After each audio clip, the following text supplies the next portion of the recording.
Welcome to our channel. Today we how to download Fidelity HSA contributions report step by step clearly.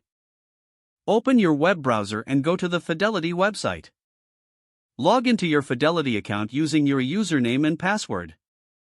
Once logged in, navigate to the Accounts tab located in the main menu. From the drop-down menu, select Health Savings Account or HSA. On the HSA account page, look for the Statements or Reports section. Click on the Statements or Reports link to access account documentation. In the Statements section, find the option for Contributions Report. Select the desired date range for your contributions report.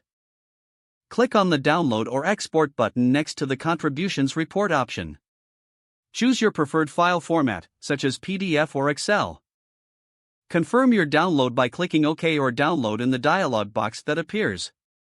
The file will begin downloading to your computer. Once the download is complete, you can open the file to review your contributions report. Make sure to save the document in a location you can easily access later. If the page does not load, refresh the browser or try again in a private or incognito window. Make sure you are using the correct email address, then retype it carefully to avoid small typos. If your password is not accepted, use the reset option and create a new strong password you can remember.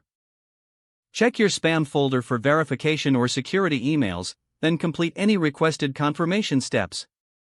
Enable two-factor authentication if available to improve account security and reduce unauthorized access risk. After signing in, review your profile details so your contact information and settings are accurate and current.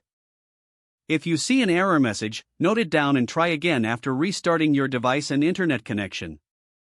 Log out when you finish, especially on shared devices, to keep your account and payment information secure. If the page does not load, refresh the browser or try again in a private or incognito window.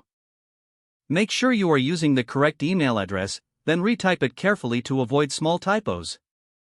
If your password is not accepted, use the reset option and create a new strong password you can remember. Check your spam folder for verification or security emails, then complete any requested confirmation steps. Enable two-factor authentication if available to improve account security and reduce unauthorized access risk. After signing in, review your profile details so your contact information and settings are accurate and current. Don't forget to like this video and subscribe to our channel for more step-by-step tech guides.